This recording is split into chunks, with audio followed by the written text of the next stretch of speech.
महत्त्वाची बातमी आहे। गॅस सिलेंडर बुकिंगच्या नियमामध्ये मोठा बदल झालाय। ग्रामीण भागामधून जर तुम्ही गॅस बुकिंग करत असाल तर 45 दिवसांनंतरच एलपीजी बुक करता येणार आहे। त्याच्या नवीन आलेल्या बातमीनुसार घरगुती गॅस सिलेंडरची टाकी जून महिन्यामध्ये अनेकांना आता दिली जाणार नाही। घरगुती गॅस सिलेंडर विकत घेणाऱ्या ग्राहकांसाठी सर्वात मोठी धक्का देणारी बातमी आता समोर आली आहे। 3 महिन्याचा जो गॅस सिलेंडरचा साठा आपल्या घरामध्ये म्हणजे भारतामध्ये उपलब्ध होता तर तो आता पूर्णपणे संपत आलेले आपल्याला आता जून महिन्यामध्ये दिसून येतंय। तर पहा इकडे लक्ष देऊन ऐकायचं आहे। आतापर्यंत तुम्हाला मागच्या 2 महिन्याच्या पाठीमागे रांगेत उभं राहून गॅस सिलेंडर विकत घेता येत होतं, परंतु आता खूप काळ थांबावं लागणार आहे। तेव्हा गॅस सिलेंडर तुम्हाला मिळत होतं, परंतु आता जास्त पैसे दिले तरी तुम्हाला गॅस सिलेंडर मिळणार नाही। तर बघा इथं कारण गॅसचा साठा पूर्णपणे संपत आला आहे। कारण 3 महिन्याचा जो गॅस सिलेंडर या ठिकाणी साठवून ठेवला होता तो आपला भारतामध्ये होता, तो पूर्णपणे संपत आलेला आहे साठा। तर नवीन आता 5 नियम लागू केले आहेत।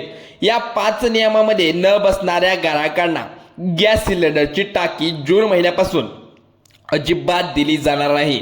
1 महिन्यासाठी नाही तर लक्षात ठेवा जून जुलै ऑगस्ट सप्टेंबर अर्धा महिना असंच 2.5 महिन्यापर्यंत तुम्हाला गॅसची टाकी दिली जाणार नाही। जवळपास याच ठिकाणी 2.5 महिन्याची प्रतीक्षा तुम्हाला करावी लागू शकते। जर तुम्हाला गॅस सिलेंडर मिळाला नाही तर तुम्ही स्वयंपाक कसं करणार? तुमच्या घरातील मुलं शाळेत जात असतील तर कोणी नोकरीला जात असतील तर त्यांना जेवण डब्यामध्ये कसं बनवून देणार?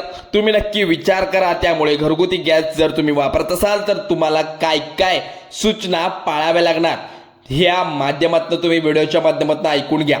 बघा इकडे गॅस सिलेंडर मिळण्यासाठी काय काय उपाय करायचे आहेत। जर तुम्ही 4 कामे जर तुम्ही आत्ताच केले नाहीत तर तुम्हाला जून जुलै ऑगस्टचा अर्धा महिना असं 2.5 महिन्यापर्यंत गॅस सिलेंडर अजिबात बुकिंग करता येणार नाही। जर तुम्ही गॅस सिलेंडर बुकिंग केला तर तो तुम्हाला मिळणार नाही, हे तुम्ही या ठिकाणी आता लक्षात ठेवायचं आहे। गॅसचा साठा संपत आल्याने सरकारच्या माध्यमातून नवीन बदल आता गॅस सिलेंडरच्या टाकीबद्दल सांगण्यात आले आहेत। प्रत्येक ग्राहकांना याची माहिती असणं गरजेचं आहे। त्यामुळे इथून पुढचे 2 मिनिटं लक्ष देऊन बघायचं आहे। सरकारच्या माध्यमातून 5 नियमात घरगुती गॅस सिलेंडरचा बाबत वेगळी काढली आहे। अमेरिका इराण युद्ध अजूनही या ठिकाणी संपलेलं नाही, हे लक्षात ठेवायचं आहे। त्या ठिकाणी समुद्राच्या मार्गी जो गॅसचा त्या ठिकाणी साठा असतो या ठिकाणी पूर्णतः देवाणघेवाण दळणवळण असल्यामुळे मोठा काळा बाजार असल्याचं सरकारला उघडकीस आले। त्यामुळे सरकारच्या माध्यमातून असे 5 नियम आता जून महिन्यापासून लागू केले जाणार आहेत। या नियमाचे पालन न करणाऱ्या घरामध्ये पैसे खिशामध्ये असून सुद्धा गॅस टाकी तुम्हाला मिळली जाणार नाही। त्यामुळे जरा तुम्ही कोणत्याही कंपनीचा गॅस सिलेंडर स्वयंपाक करत असाल तर हे सर्व नियम तुम्हाला माहीत असणे गरजेचं आहे। कारण हे माहीत असेल तर तुम्हाला पुढची गोष्ट समजणार नाही। स्वयंपाक करण्यासाठी जर तुम्ही गॅस सिलेंडर कोणत्या कंपनीचा वापरत असाल तर तुमच्यासाठी अर्जंट सूचना म्हणावी लागेल। आता गॅस सिलेंडरची फसवणूक पूर्णपणे या ठिकाणी रोखली गेली आहे। एक आनंदाची बातमी म्हणजे घरगुती गॅस सिलेंडर धारकांना देण्यात आलेल्या तुमच्या घरामध्ये आता पिवळं व केसरी रेशन कार्ड वापरत असलेल्या सरकारी योजनेद्वारे तुम्हाला या ठिकाणी लाभ भेटणार आहे। जशा प्रकारे शेतकरी कुटुंबांना नमो शेतकरी योजनेचे पैसे येतात तशा लाडक्या बहिणीचे पैसे येतात 1500 रुपये, तशा प्रकारे सरकारने एक नवीन योजनेद्वारे आता 3 महिन्यात एक घरगुती गॅस सिलेंडर पिवळ्या आणि केसरी रेशन कार्ड धारकांसाठी इथं घेण्यात आलेला आहे। योजनेची सुरुवात व्हायला सुरुवात झाली आहे। 2 ते 3 महिने बाकी आहेत। मग आता जून जुलै ऑगस्टचा अर्धा महिना असंच 2.5 महिन्यापर्यंत आता गॅस सिलेंडर अजिबात या ठिकाणी तुम्हाला मिळला जाणार नाही। त्यामुळे जराही न वेळ घालवता दुर्लक्ष करू नका। पहा इकडे बघा, तुम्ही कोणत्या कंपनीचा एलपीजी गॅस सिलेंडर वापरत असाल तर तुमच्यासाठी धक्का देणारी बातमी या ठिकाणी म्हणावी लागेल। कारण धक्कादायक निर्णय आता इथं मोठा घेण्यात आला। गॅस सिलेंडर आता टाकीच मिळाली नाही तर स्वयंपाक तुम्ही कसं करणार याची तर तुम्हाला माहिती आहे, पण नवीन नियम 5 लागू केले आहेत। त्यामुळे आपल्याला फायदा की तोटा हे पाहूया। काही नियमामध्ये तुमच्या खिशाला मोठी कात्री लागू शकते, काळजीपूर्वक एक समजून घ्यायचा आहे। कारण प्रत्येक नियम तुमच्या फायद्यासाठी आहे। काही नियम तुमचा तोटा सुद्धा भरपूर करू शकतो, पण तुम्हाला तुमच्या किस्स्यातले पैसे जर वाचवायचे असतील तर हे पहा इकडे. घरामध्ये जेवण बनवण्यासाठी LPG गॅस सिलेंडर 99% लोक आजकाल वापरतात. पण 450, 550, 600 रुपये या ठिकाणी घरपोच या ठिकाणी सिलेंडर मोदी सरकार गॅस सिलेंडर नवीन नियम आता सरकारने लागू केल्याप्रमाणे गॅस सिलेंडरचा भाव 700 ते 800 रुपये वाढीव रकमेत तुम्हाला मिळू शकतो. बघा 1100 ते 1300 रुपये तुम्ही या ठिकाणी देऊ लागला आहात गॅस सिलेंडरसाठी. तुमच्या बँक खात्यामध्ये उरलेली रक्कम पहिली जमा व्हायला लागते. सबसिडी बंद करण्यात आली आहे. चालू करण्यासाठी तुम्हाला अर्जंटमध्ये भरायचं आहे. बघा अर्जंटमध्ये भरण्यासाठी सबसिडी तुम्हाला चालू केल्याप्रमाणे व्हिडिओ शेवटपर्यंत पाहायचा आहे, कारण की अर्धवट व्हिडिओ पाहिला तर माहिती तुम्हाला कळणार नाही. सिलेंडरची टाकी अजिबात दिली जाणार नाही. इथून पुढे गॅस सबसिडी तुमचे नवीन नियम लागू केले आहेत. गॅस सबसिडीचे तुमच्या हक्काचे पैसे या ठिकाणी जर मिळवायचे असतील तर नेमकं काय करावं लागणार पहा इकडं. 2 मिनिटं सर्वांनी महत्त्वाचं काम बाजूला ठेवून लक्ष द्यायचं. इकडं सर्वात तुम्हाला 1-1.5 वर्ष या ठिकाणी गॅसवर तुम्हाला सबसिडी सरकारने पाठवली, पण सबसिडी या ठिकाणी सरकारने स्वतःकडे जमा करून घेतल्या. सरकारने याबाबत महत्त्वाची सूचना पण दिली आहे. पहिला नियम आला आहे उत्पन्नाचं मर्यादित. 2025 मध्ये उत्पन्नाची मर्यादा किती तुमची वाढली आहे यावर तुम्हाला सरकारच्या माध्यमातून चेक करण्यात येईल. कुटुंबाचे उत्पन्न कमी आहे की त्याप्रमाणे सबसिडी प्रमाणे जास्त आहे. वार्षिक उत्पन्न मागच्या 2025 मध्ये ज्याचं 2.5 लाखाचं उत्पन्न वर गेलं असेल तर तुमची सबसिडी कायमची बंद होऊ शकते. तुमच्या बँक खात्यावर जर तुम्ही गॅस सिलेंडरवरती सबसिडी पैसे जर तुम्ही घेतले नसेल किंवा एकत्र करण्याचे 2025चं उत्पन्न जर तुमचं वाढलं असेल तर तुम्हाला यातून वगळलं जाईल असं म्हणता येणार नाही. पण तुमचं सबसिडी चेक करून तुमचा त्या फिर्याद म्हणजे काय असतं त्यानंतर तुमची सबसिडी चेक केली जाणार. बाबा जास्त उत्पन्न असेल तर तुम्हाला कितपत तुम्हाला गॅस सिलेंडरवरती सबसिडी मिळू शकते याची नोंद करण्यात येते. त्यामुळे तुम्ही यातून काय फसवणूक काय होणार नाही. गॅस साठा संपत आल्याने सरकारने नवीन नियम लागू केले हे मात्र आपण गृहीत धरावं लागेल. आधार नंबर असेल, तुमचा मोबाईल नंबर असेल किंवा आधार कार्डची लिंक नसलेला असेल गॅस अजिबात तुम्हाला मिळणार नाही. 2.5 महिन्याच्या प्रतीक्षेनंतर तुम्हाला गॅस मिळू शकतो जर तुम्ही गॅस बुकिंग केलं असेल तर.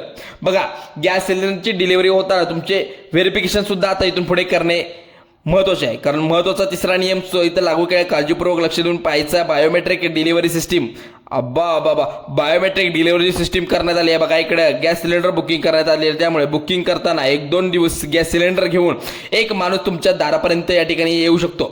जो कन्नड भाषेत की हिंदी भाषेत बिहारी भाषेत किंवा बोलत असेल तर अशा तुम्ही अंगठा चेहरा ओळख या ठिकाणी पटवावी लागणार आहे. नाहीतर तुम्हाला गॅस सिलेंडर अजिबात मिळणार नाही. यापुढे गॅस डिलिव्हरी वेळेला तुमच्या फिंगरप्रिंट आणि तुमच्या बोटाचे ठसे व्हेरिफिकेशनसाठी या ठिकाणी घेतले जाणार आहे. एकदा गॅस त्या ठिकाणी बुक झाला की तुम्हाला डायरेक्ट तुमच्या घरापर्यंत काळा बाजार या ठिकाणी होणार नाही. सरकारच्या माध्यमातून आता हा निर्णय फिंगरप्रिंटद्वारे घेण्यात आलेला आहे. बघा इकडे तोट्याचा सुद्धा 4था नियम असू शकतो. व्हिडिओ शेवटपर्यंत पाहायचा आहे. बघा सिलेंडर ऑनलाईन बुकिंग करण्यात अनिवार्य तुम्हाला सर्वांना केले, पण तुम्हाला जर ऑनलाईन बुक करायचं नसेल तर तुम्ही जागीच कॉल करून बुक करू शकता. परंतु अजिबात येणार नाही. तुमच्या गॅसची जे काही ॲप झाले आहे म्हणजे ॲप आहे किंवा जे काही वेबसाईट असेल त्यावरती तुम्हाला गॅस बुकिंग आता करण्यात येणार आहे. त्यामुळे मोबाईल नंबर टाकीवाल्यांना असून उपयोग होणार नाही. जो काही नियम आहे तो गॅस सिलेंडर कंपन्यांशी टप्प्याटप्प्याने जून महिन्यापासून लावण्यात गेलेला आहे. त्यामुळे जून महिना खूप महत्त्वाचा आहे. नवीन नियम लागू करण्यात आले. त्यामुळे तुम्हाला आत्ता सांगतोय हे 5 नियम तुम्ही ऐकला. 2 मिनिटं वेळ काढून पहा इकडे आणखी 2 नियम सांगतो मी, कारण महत्त्वाचे नियम असतात ते. तर आता तुम्हाला लिंक सांगितलं, तुमचं कार्ड सांगितलं किंवा सबसिडीचं पण सांगितलं, मर्यादा सांगितली तुम्हाला. पण आता LPG कनेक्शन पडताळणीसाठी या ठिकाणी तुम्ही केला असेल अर्ज सस्पेंड केला जाणार आहे. तुमचं रेशन कार्ड किंवा आधार कार्डमध्ये वेगळी माहिती आढळली, चुकीचं काय आढळलं, सबसिडी नेहमी या ठिकाणी बँकेत तुम्हाला या ठिकाणी अडकून बसणार आहे. सबसिडीच्या या ठिकाणी बातमी तुम्ही पाहिलं तर या ठिकाणी अडचण मोठ्या प्रमाणात येणार आहे. उत्पन्नाचा दाखला जमा करून LPG कनेक्शन आधार मोबाईलशी लिंक करायचं पटकन तुम्हाला तपासायचं आहे. यामुळे गॅस बुकिंग करण्यासाठी सरकारी ॲप म्हणजे माय LPG इन किंवा .inच्या माध्यमातून LPG गॅस इंडियन वेबसाईटवर खातं बँक अकाउंट उघडून अपडेट करा. म्हणजे तुमचं आधार कार्ड बँक खात्याशी लिंक होऊन तुमचा फोटो वगैरे सगळं व्हेरिफिकेशन तिथं होऊन जाईल. त्यामुळे तुम्हाला आता तिथे सूट मिळली जाईल. म्हणजे काय कालांतराने तुम्ही जर अपडेट करत गेलात तर तुम्हाला लवकरात लवकर गॅस बुक होऊ शकतो. त्यामुळे तुम्ही आत्ताच बुकिंग करायचं असेल तर करून घ्या, कारण की खूप महत्त्वाचं आहे. 2025च्या मागच्या वर्षात उत्पन्नाचा दाखला तुम्ही पटकन आता काढून ठेवायचा आहे. त्यानंतर दुसरा महत्त्वाचा मुद्दा म्हणजे बायोमेट्रिक डिलिव्हरी सिस्टीम आता काढण्यात आली आहे. त्यामुळे मोबाईलवरती फोन गॅस डिलिव्हरी मागण्यात येणार नाही. तुम्हाला आत्ता सांगतो मोबाईलवरती गॅस बुकिंग होणार नाही. या ठिकाणी आता मागल येणार असेल तर लोकेशन समजणार आहे.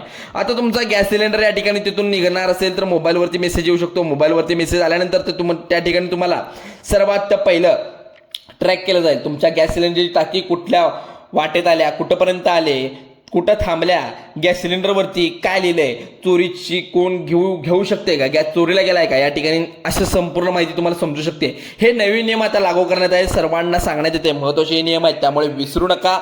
बघा इकडे, जर अशाच प्रकारचे तुम्हाला जर नियम लागू केले तर तुमच्यापर्यंत गॅस लवकरात लवकर पोहोचेल असं सरकारने सांगितलंय. तुम्हाला गॅस सिलेंडर व्यवस्थित मिळणार आहे, परंतु तुम्ही KYC करून घेणे खूप बंधनकारक आहे. या ठिकाणी खूप मोठे अपडेट मी आतापर्यंत तुम्हाला पोहोचवले आहे. त्यासाठी व्हिडिओ आवडल्यास लाईक करा, शेअर करा आणि मराठी हेल्पलाईन चॅनलला सबस्क्राईब केल्याशिवाय जाऊ नका. चला तर धन्यवाद. जय हिंद, जय महाराष्ट्र.